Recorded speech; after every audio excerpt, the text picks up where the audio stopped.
But what I'm thinking, is that it's not about finding ways of not doing that or changing your behavior. To me, what I'm starting to think is that it's just a matter of having a look at who you really are, because it's just, if we are afraid of showing up fully in the world, it's just because we really didn't see how cool we are. Because if we had a taste of that, it wouldn't make sense. I'm talking reason for some reason with a lot of people talking about, like, I'm afraid of putting myself out there or my work out there. But you can only be afraid of doing that if you are clueless on how actually perfect what you have to say is. Because if you knew that, you wouldn't be afraid of showing up. So I think it's so cool, because it's not even about working on yourself and getting confident. It's really about clearing your mind enough to actually go and see and say, like, have a taste of yourself, because what you find is that it's pretty cool. And once you see that, I think sharing it is a consequence. I don't know if it makes sense. Yeah, it makes sense. It's funny that, that's what I love about these conversations, is that we just, I choose something and all of a sudden it just goes into wherever we've created in that, whatever we've created in that moment. And it's funny, when we talked about discussing fear, I'd never looked at it as, I was looking at fear of catching this, and especially in the pandemic, I was like, fear of getting the virus, or fear of dying, or fear of that whole part. But I never seen it, the fear of being yourself. And that's exactly what I'm dealing with right now. I'm dealing with the fear of being myself, or the fear of being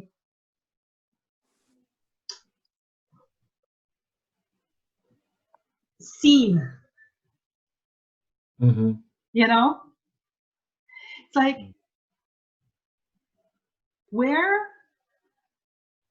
what do you see? Where does fear come from? Like, what is it made of? I had a conversation with my coach yesterday about looking at the nature of something. Mm-hmm. It's like, if we, like, I tend to talk about, I'm zoomed into the fear. I'm like, okay, I'm afraid of this. Like, so let's talk about this. But if we zoom out and we look at it in a wider,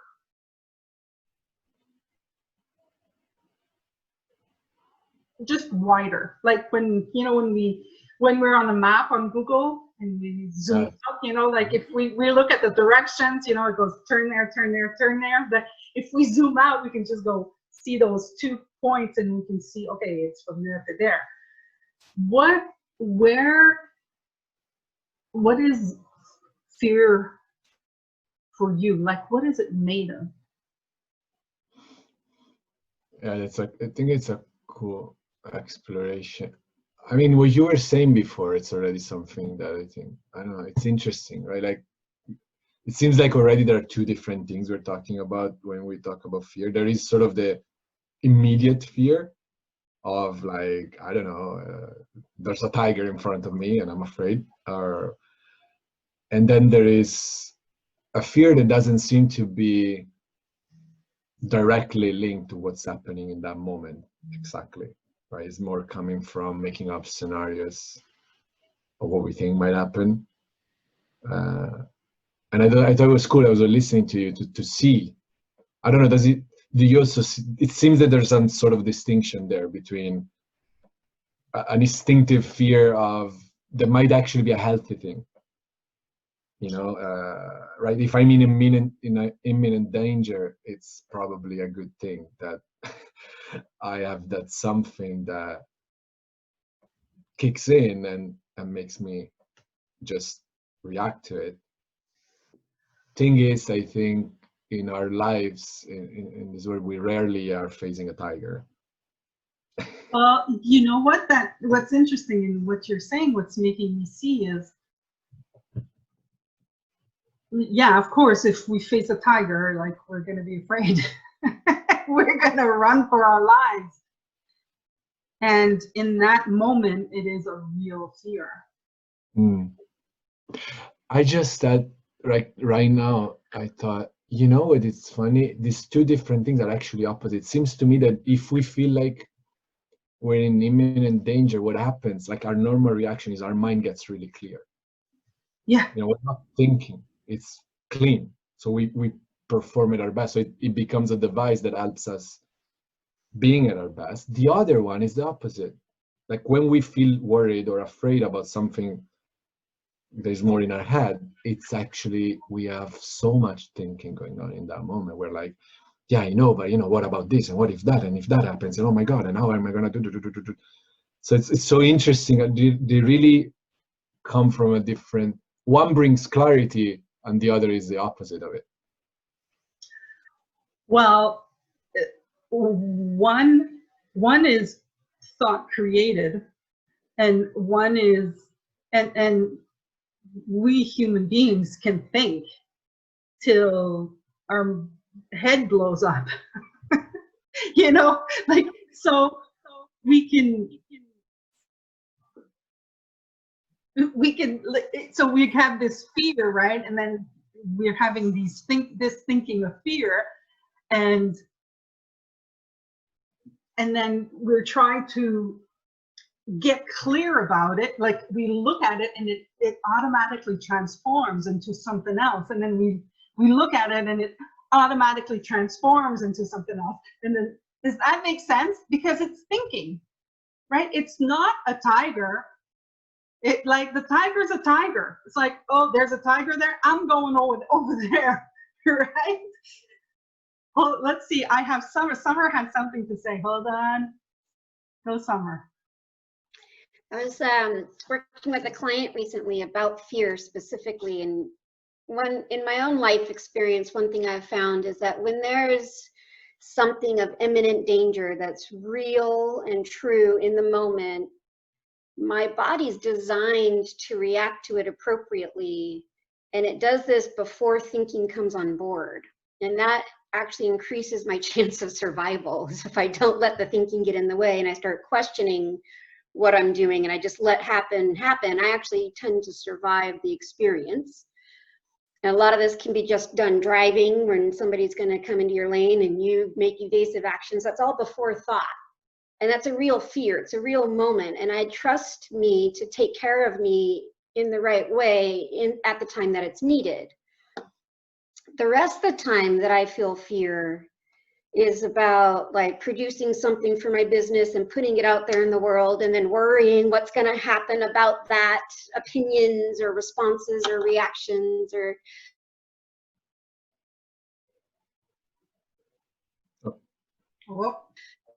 Realizes all of that is imagination based, that it's very much not present in this exact very moment based on any truth that I can tangibly verify. And so it's not to say that to have those imaginations about possibilities on the good and the bad scale, but to create definition of my reality from that place is where I have to become really present. And part of this is I work with clients with PTSD, and so on a chemical neurological level, they're having reactions based on imaginations. And so to regulate the nervous system to help support their thinking process just comes to a matter of awareness of the now, and really getting present to the very truth of now, not the 2 minutes from now and not the 2 minutes from now, but this now. And really just recognizing we have everything we need to do what needs to be done And if we don't know what there is to be done, then there's nothing to do. And it seems to take away all of that fear response and down regulates it to where I can actually have clarity of mind and see the bigger picture and have more appropriate action or non-action as needed. Mm-hmm. I love this.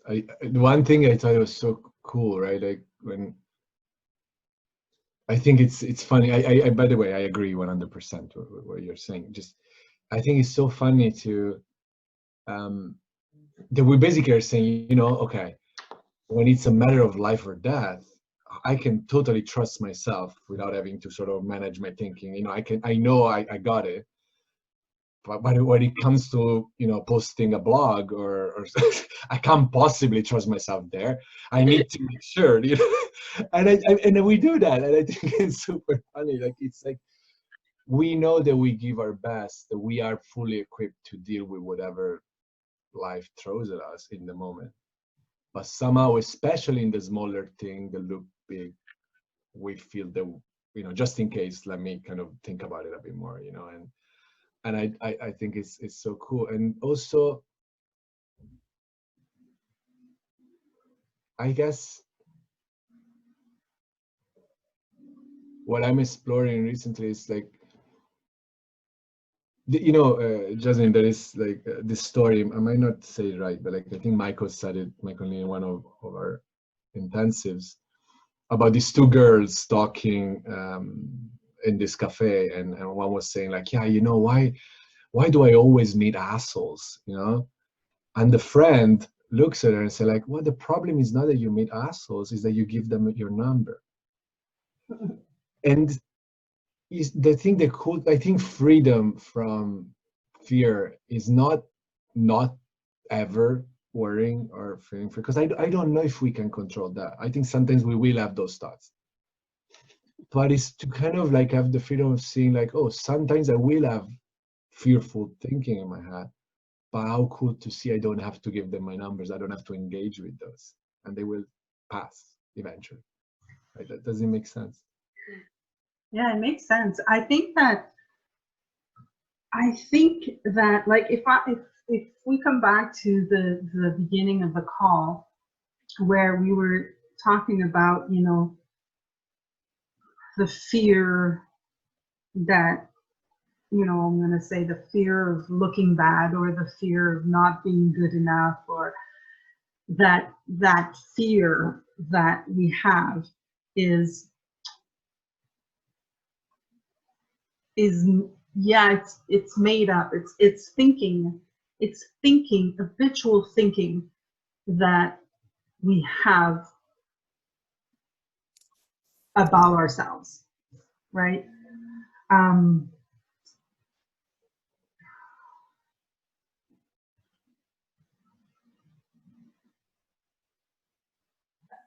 And in my point of view, I've had it so long that I believe it, you know, like it's, I not only do I believe it, I've been having it for so long, and I've been doing something about it for so long that it's like, it's now a habit. It's just a habit that I have. So whenever I have the thinking of I'm not good enough and I'm this and I'm that, and I get into that space, well, I have a habit of retreating, eating, drinking,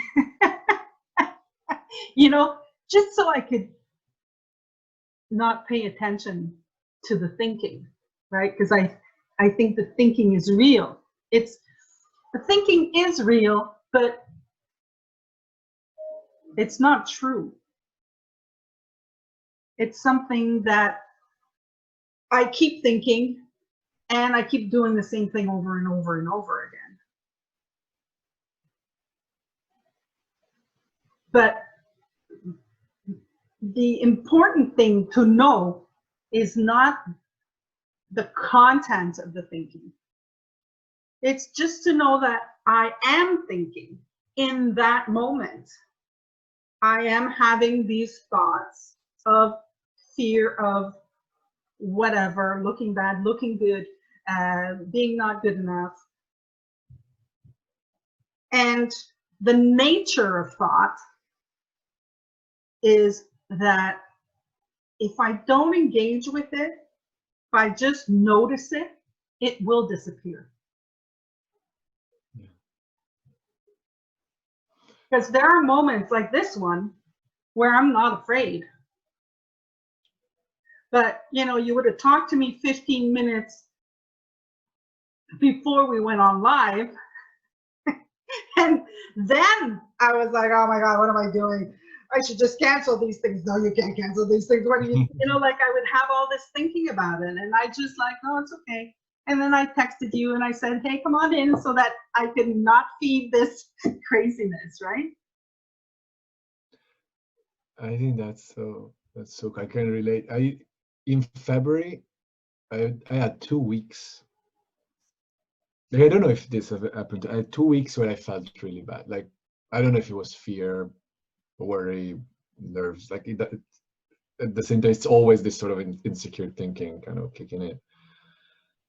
And no matter how many times I was telling myself, oh well, but it's just my thinking. It just it wasn't working really. You know what I mean? Like it actually was very insightful for me also when you talk to a client, because I saw like, okay, maybe there is first of all for me something else to see here, right? Next to, okay, yeah, it's my thinking. Because it wasn't going. What I saw that changed it for me was that I made up that once I saw that it was my thinking, I was supposed to feel differently.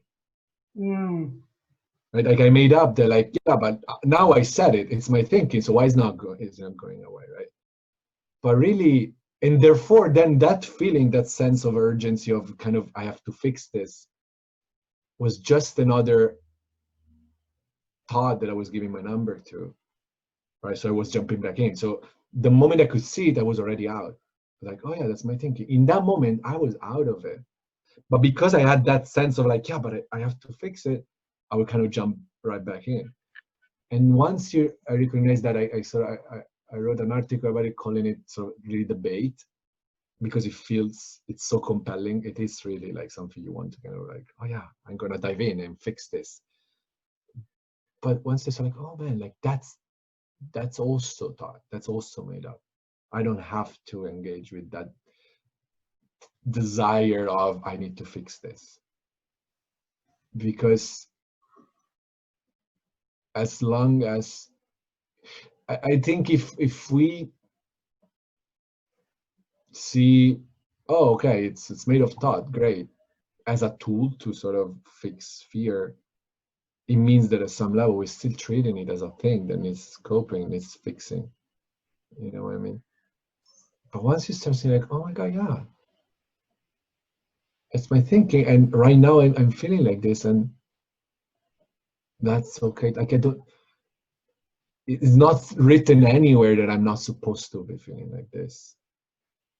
But if I don't resist it, kind of what you were saying, cool, yeah, okay, you had those thoughts and you felt like this, but that didn't mean like you're still making the call, and it didn't have to be a big deal. It didn't have to be something like, oh, I can't possibly go on the call until I fix this, right? And I to me, that's opening up a whole new range of possibilities when you kind of like, it's not even about, am I having fear or not? Am I having thoughts or not? It's really like, oh, that's just so much less relevant than I thought when it comes to being in the world.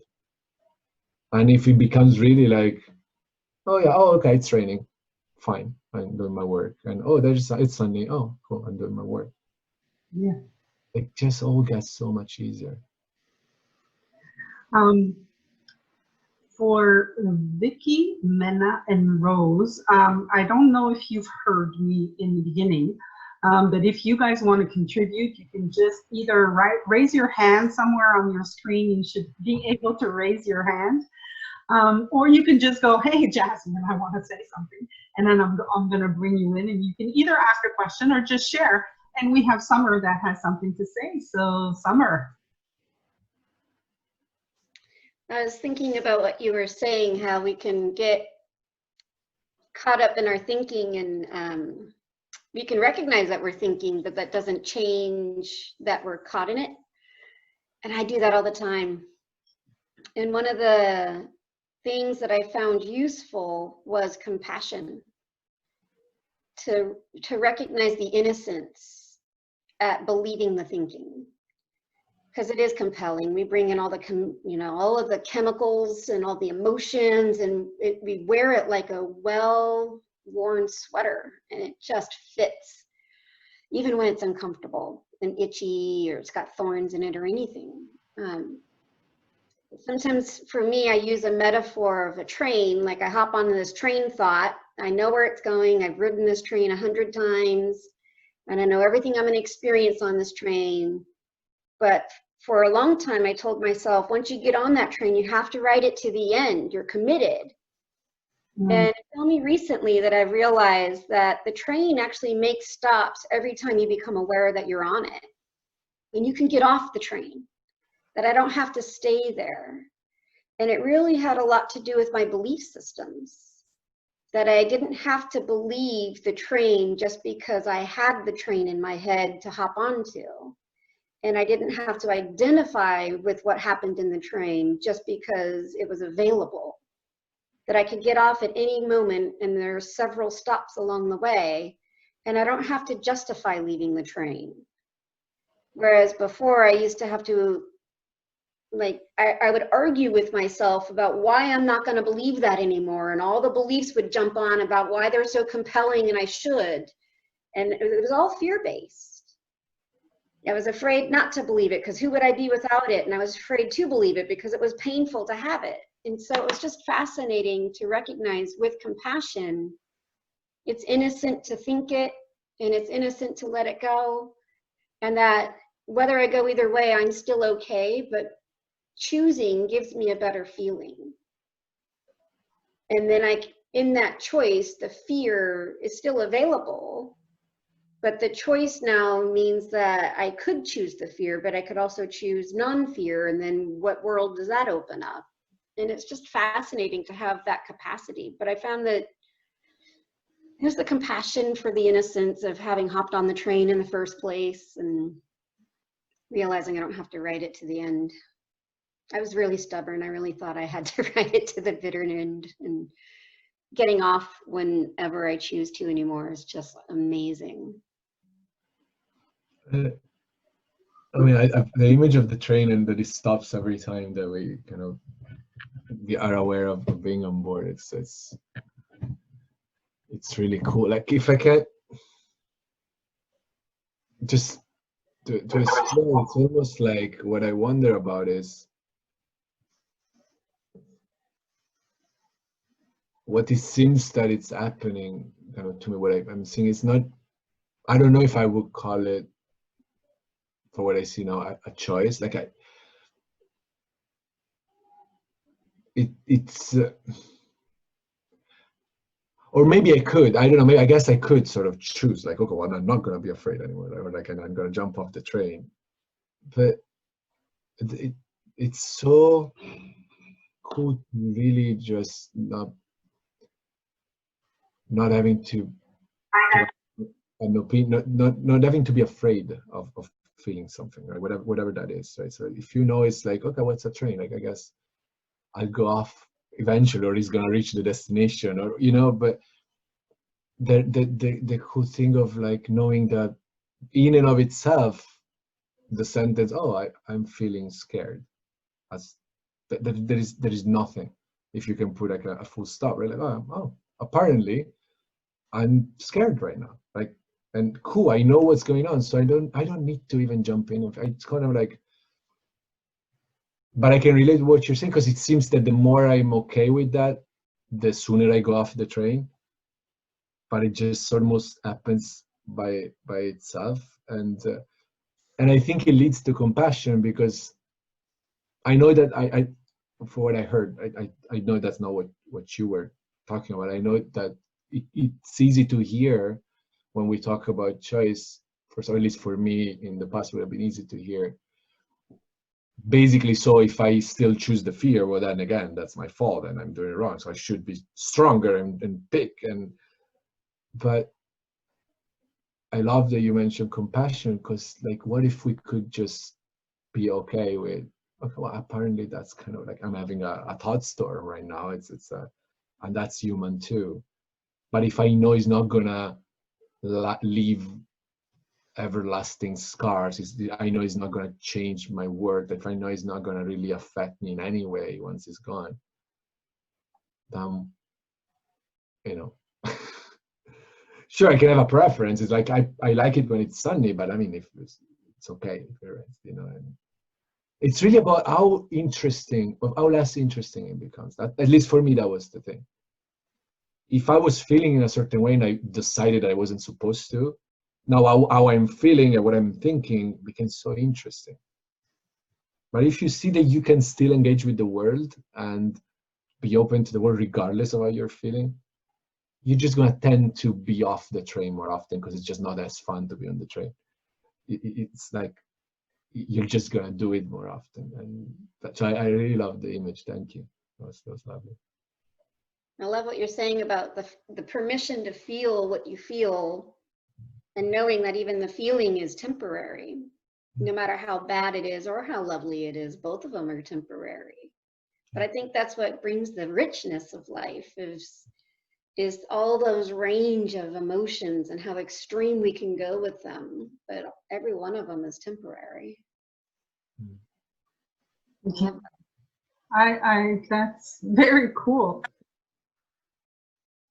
That's very cool. Like that's what we do. Human beings, we can, that's our like superpower. We can feel. We can feel what we're thinking. We can make up anything.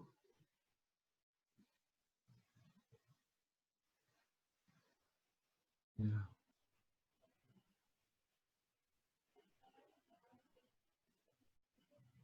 Hmm.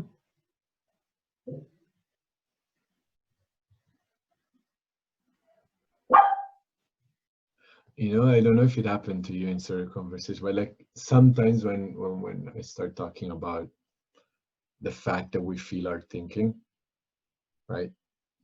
A couple of people, more than a couple, like initially, some objection could be sort of, yeah, but like I'm afraid that if I really sort of realize that my experience is coming from my thought and it's not real, uh, I'll engage less with life. You know, kind of gonna turn to be less interested, to be numb, because it's sort of like, well, you know, I'm making it up, you know. But if anything, what I'm finding is the opposite.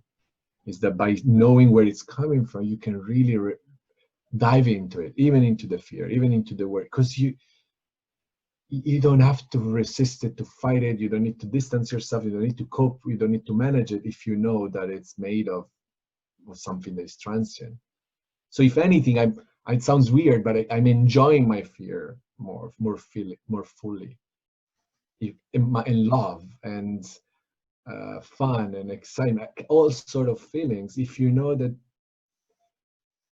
they're there and they're part of our experience, and that's so cool, and that's it. We don't need to make other meaning about it, like they're telling me about the kind of person I am, or they're telling me about, no.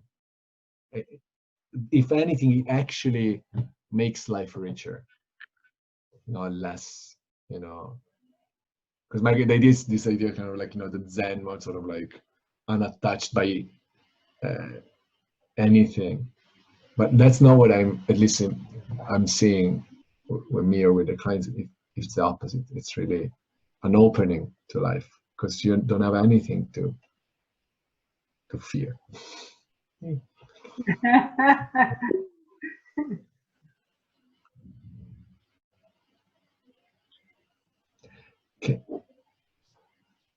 Can I share a thought that occurred to me this morning? I was talking with with a client, and it's sort of another way. I don't know. I wanted to hear what you guys think.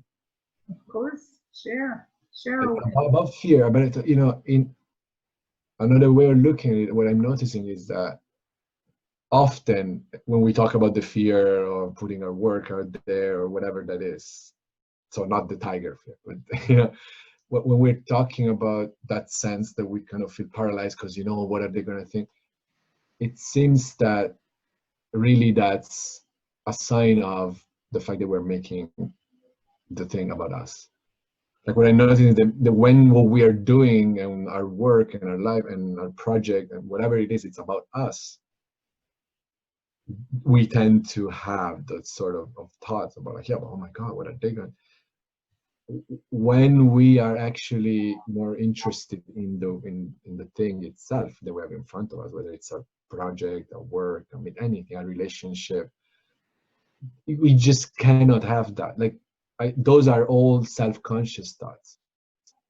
So if we don't make, in the moments where we're not making the world about us, we are almost immune to it. We cannot have. Like they go together, it's self-consciousness. So I think it's also cool, maybe just be just a system within us that is telling us,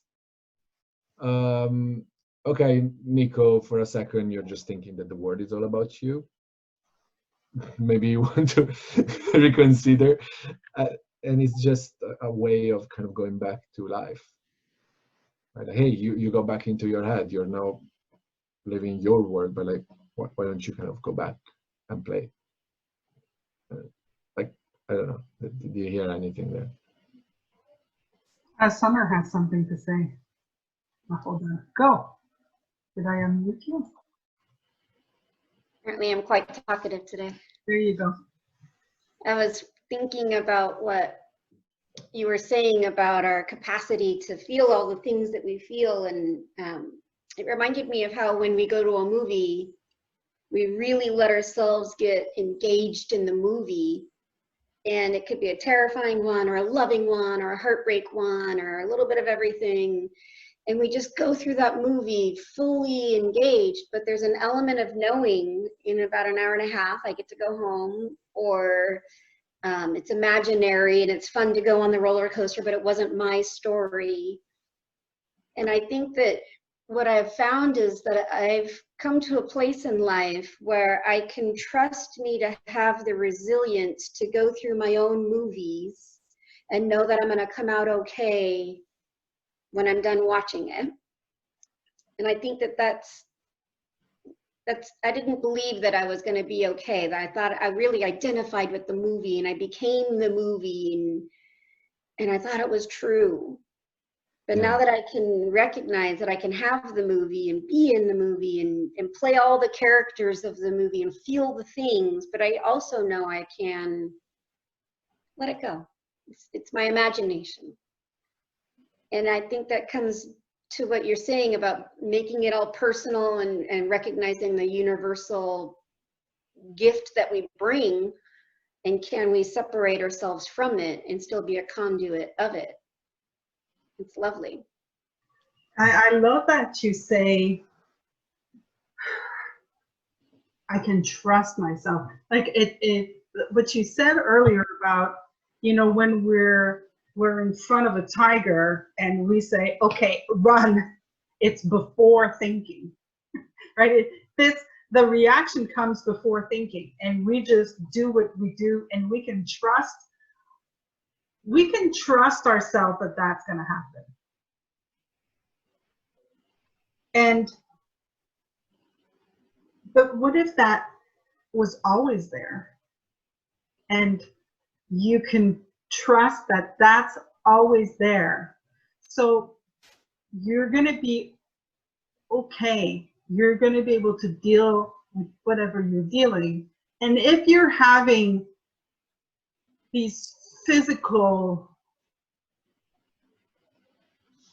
feelings inside your body, these physical feelings of fear, it's probably because you're having some thinking about it.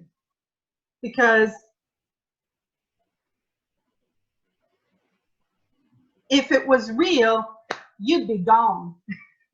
You know, like you could trust that if it was real, you'd handle it. Does that make any sense? Yeah, it's almost like an identification with it, or a recognition that, oh, it's just a movie. Mhm. It's just my imagination, just my thinking, or that real engaged, you know, put that sweater back on and call it the truth.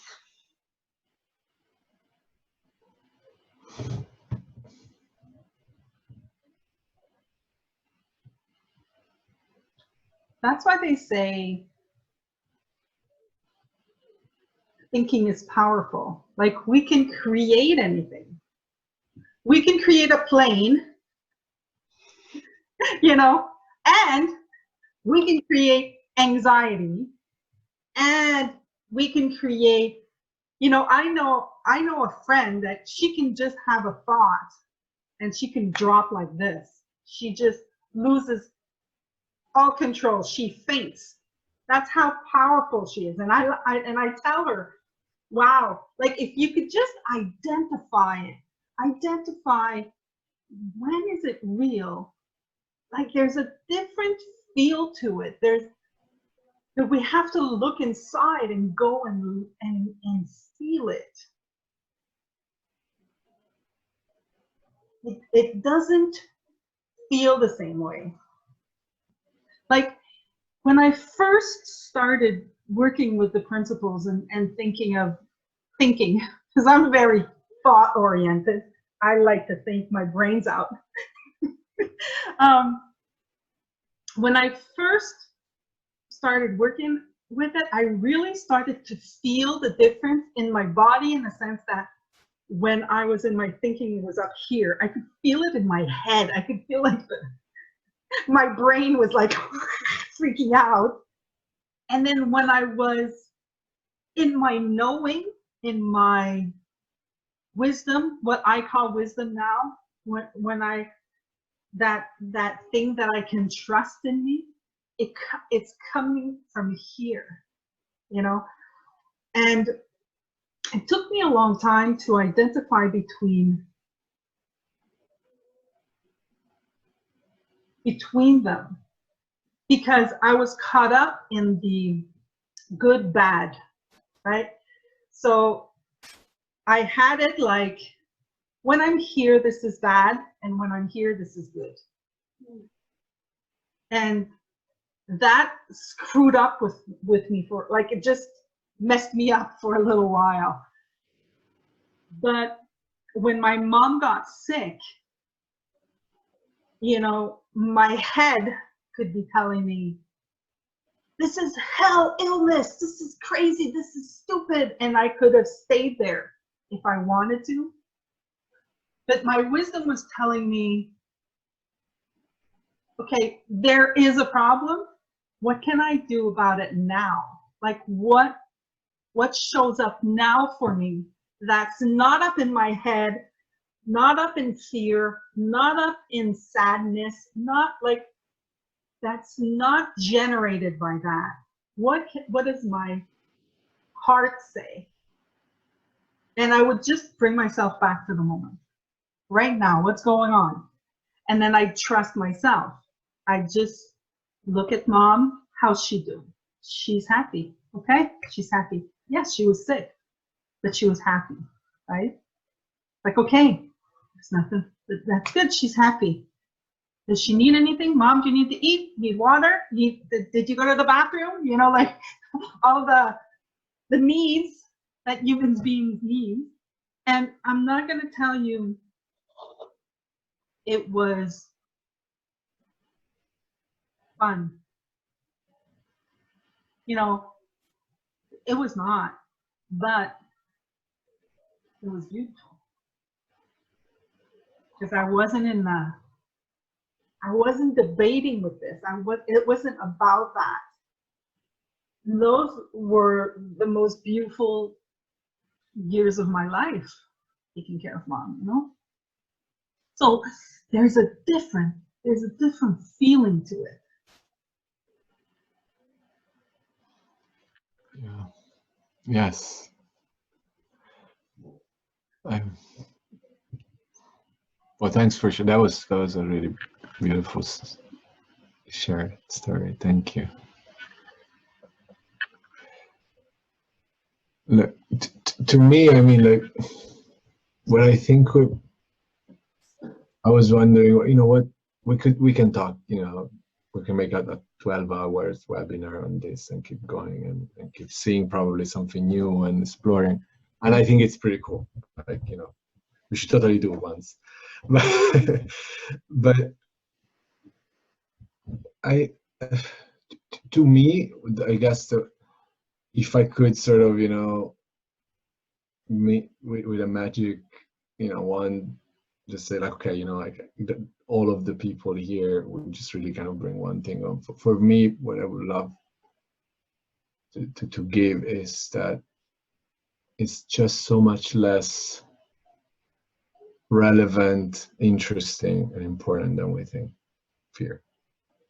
You know, it's really like, okay, sure, we can look at it and we can get better at sort of going off the like, and I genuinely think it's helpful. Like, I mean, that's what we do with our clients too, right? So, but I think what I think would be a pity is to I hear so many people, and for some reason, since you assigned me this this topic about a month ago, I think it's hilarious because like in the last month, I think almost all the clients eventually kind of said, like, yeah, you know, I have to work on my fears. Like, well, really?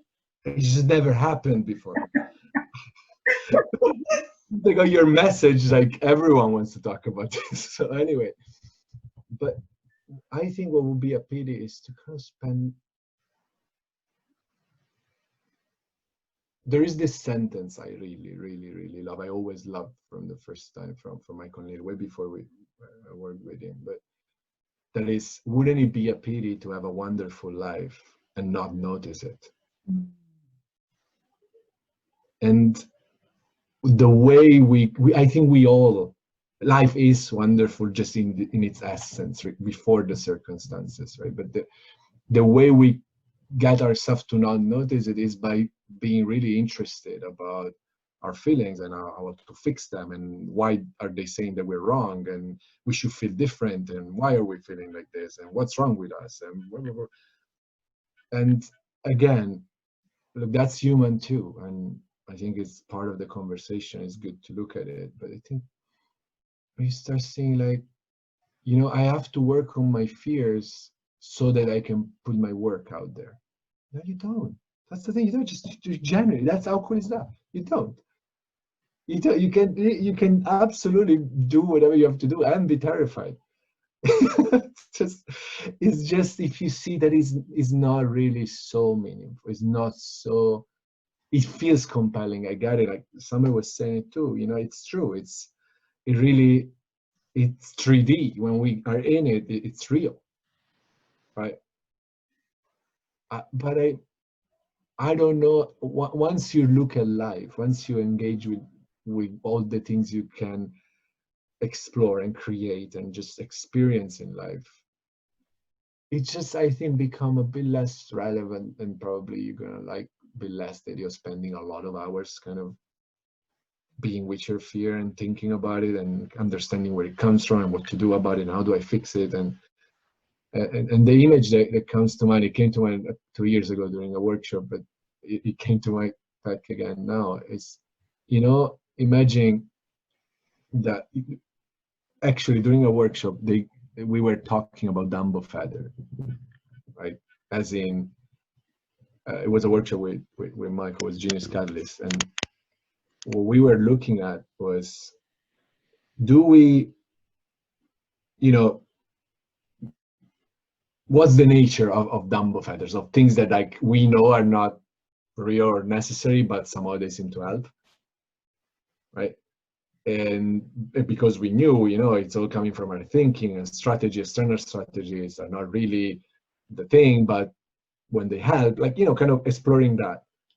And in our group, the first part of the group, we were talking like, well, you know, I think at the end of the day, if it helps, you know, that can also be wisdom and blah, blah, blah. And then some other people say like, yeah, but you know, you don't really need a Dumbo feather. It's so cool to know that you can fly anyway, whatever, right? And then it occurred to me, so like, you know, just like, I think it's so cool. We can keep talking about Dumbo feathers, but let's, you know, there is a freaking elephant flying out there, you know, like eventually, who cares, right? Like, let's not miss the fact that the cool thing here is not about the feather, it's about the elephant is flying. And yes, we can also talk about the rest. But so I think for me that the gift, the beauty is in seeing, like, maybe even if I know it does seem that that's the only thing there is, because I know you can be really lost in fear, in deep fear, not a silly one, like it's really, or worry, and it might come from deep care and love, because it might be something about, you know, you were sharing about our loved ones, or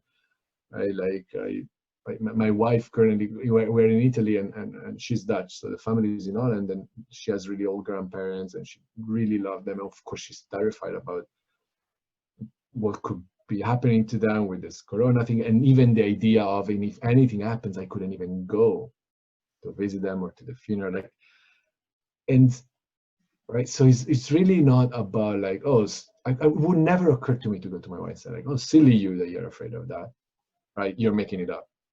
It doesn't. I don't think that's what being human is. I would never. Also, to a client, I would never suggest that there's anything wrong in being afraid about that. But I would like to look with them at how much is still possible, even within that, once you understand where it's coming from. I would love to explore how, even in the deep fear, our wisdom didn't go anywhere. Our capacity of creating every new thought didn't go anywhere. And it's already difficult to think about the virus and the grandparents and the thing. How cool that we don't also have to add on top the fact that we're gonna feel like this forever, that until we fix this, we can never leave again. And right, I think that is the beauty of understanding this. And man, like,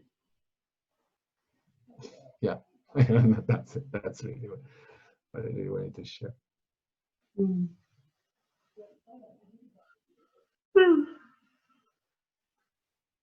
So we've got 3 minutes left.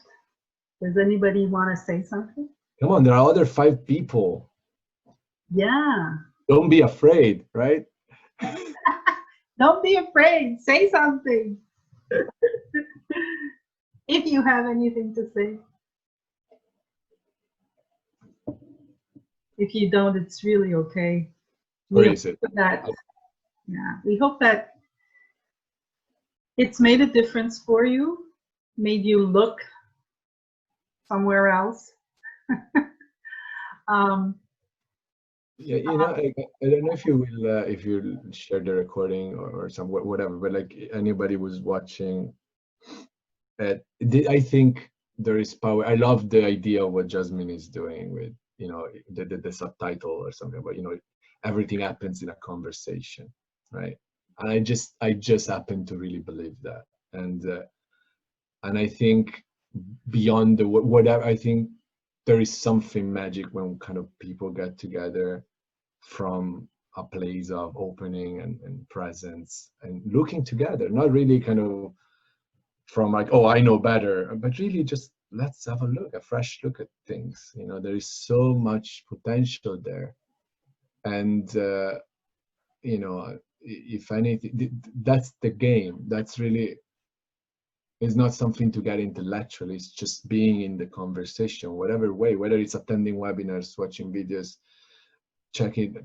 There are a lot of resources out there, and but my invitation would be kind of just, if you felt even the slightest thing, kind of just be in this conversation in whatever way suits you. And of course, I mean, I think I think you can absolutely reach out to either of us, and we'd be happy to kind of keep chatting, keep exploring.